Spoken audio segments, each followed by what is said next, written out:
Welcome to the Tech Egg. Don't get scrambled. Enjoy the video. You begin by minimizing damage.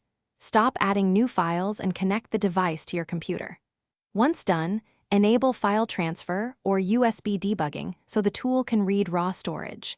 Make sure you have a separate drive with at least 2 times the capacity of the lost photos for recovered data.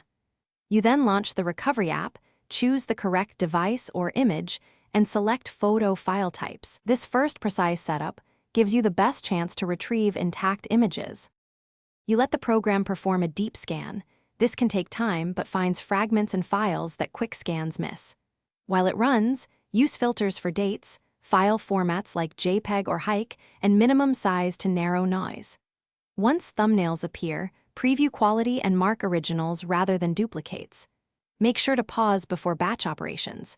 Verify a few restored files to confirm integrity, because selecting corrupted fragments wastes storage and slows final recovery.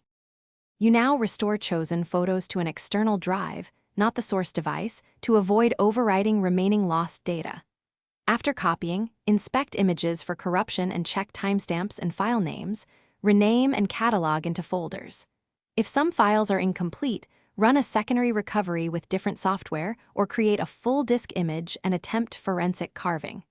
Troubleshooting tip: if scans return few files, stop using the device and image the storage immediately. Thanks for watching. Consider subscribing if I helped unscramble your problems.